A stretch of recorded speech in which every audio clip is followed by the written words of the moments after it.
Hello everybody, this is Money Mom. Welcome back to the channel. Today I want to talk to you guys about my grocery spending over the last several years. Let me get right into it. I'm going to tell you guys this. I was very, very shocked at the differences from year to year. And you're going to be really amazed because I just couldn't believe it. So I'm going to get right into it. First of all, I tracked what I spent for groceries in 2013, 15, 16, 19, 20, and 21. There were a few years I didn't track, or at least I maybe couldn't find the spreadsheet with the information. But I am now saving those spreadsheets. First of all, 2013, let's start with that year. I actually spent on groceries for that entire year $7,030, which averages out to about $140 a week, okay? 2015, I spent a little less, $6,787, which averages out to $130. Then in 2016, I went back up to $7,112, which averages out to around $136. Now, I'm rounding these figures up, but this is giving you a pretty good, clear indication. Then, this is the interesting thing. 19, 20, and 21 were all around the same. 2019, $5,174, which averages out to $99.50.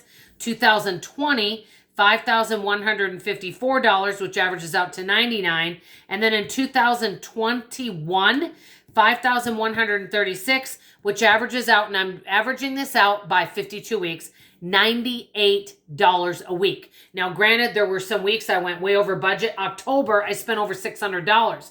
But what I did is there were some other months where I reined it in and I did grocery challenges and I didn't spend as much. Like this past December, we had a pantry, refrigerator, and freezer Christmas.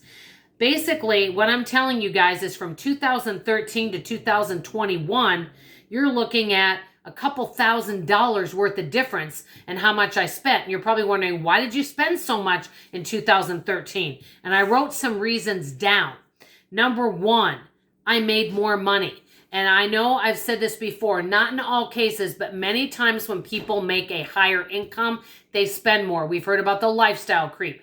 There for several years, I was making some really good money. So I was always out shopping and spending money. I would get good deals, so I would rationalize it that I was getting clearance and great deals. And I know I've said this so many times on this channel, and I'm going to keep saying it. Basically, the one way to save money, and it sounds like common sense, is don't shop online and don't get out to the stores and shop your house. We've heard it millions and millions of times. Well, even if you think you're getting great deals going to thrift stores and garage sales and buying all these sales clearance items. I was going to the 99 cents only store every week. I was getting phenomenal deals, but I was spending a lot of money. But I was making a lot of money. So first of all, I was making a lot of money. Number two, which I just got done saying, I was always out at the stores. I mean, I shopped like 3 or 4 times a week, maybe even sometimes more. And I would go with friends to get the best deals and get sale deals. So I'd be out at the thrift store. I'm like, hey, I heard Albertsons has this on sale. Let's go over there. And let's say they had 2 items that were a loss leader. Would I buy just those 2 loss leader items? Probably not. I bought other stuff. So I was always out shopping and I made more money to be able to do it. Number 3, I bought way more than what I needed. I did share, but I was just always stockpiling. And I think at 2013, I was a coupon shopper too. And so I was using coupons. So yeah, I got some great deals, but I spent a lot of money. And number 4, I didn't use cash. That has made a huge difference for me. I always use charge card. Yes, I paid it off every month, but when you're using a charge card in my books, from my own personal experience, I ended up just spending more rather than using cash. I always spend less when I use cash. That's me. So why am I spending less now? Well, number 1, I'm spending cash. Number 2, I am also shopping my refrigerator, freezer, and pantry more. I am doing a lot of scratch cooking, so that's another reason why. And the biggest reason is whenever I see that I'm overspending, like October, I went way over budget in October. So I said, I can't do this. And so I started pulling the reins in November. And then for December, I didn't spend that much on groceries at all because I had the refrigerator, freezer, and pantry Christmas. And so I don't go out shopping that often anymore. I'm usually out maybe once or twice a week. And usually it's weekends when I'm doing demos. So there's like 4 or 5 days a week that I don't go anywhere. And so that really saves a lot of money. I don't do a lot of online shopping. I don't do the auto ships, because some of this stuff was auto ship food items that were being sent to me. So I have saved, if you look at 2013 to 2021, saving over $2,000. You're probably saying, okay, well, what are you going to do about 2022?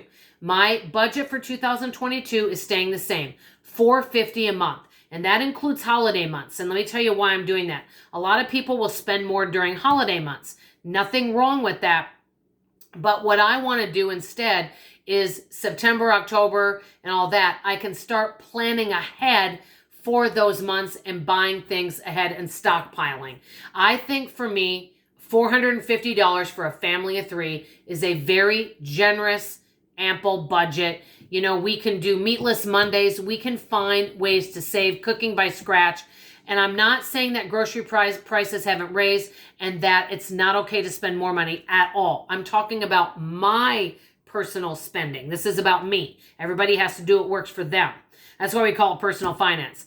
That being said, for myself, I don't want to use an excuse to say, oh, the prices are going up. Because what I can see happening for me is then I make excuses about why I'm spending more, and I don't really need to. I know it sounds kind of crazy, but when I find out prices are going up, I have the opposite feeling. It's like, okay, prices are going up. I'm going to challenge myself to get the best bang for my buck, the best value, and see if I can even spend less than I did last year. And I make a game out of it rather than just buying into it and saying, oh, grocery prices are up, so I guess I got to spend more. No, I don't have to spend more. I've proven it from 2013 to 2021.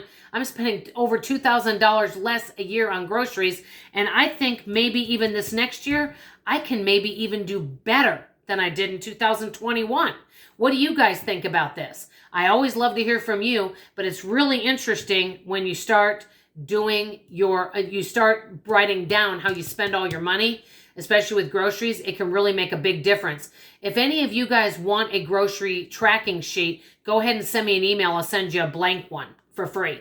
Anyway, let me know how you're doing and let me know how you're saving money today. I love you. I appreciate you. And like always, I'll see you on tomorrow morning's video. Bye-bye.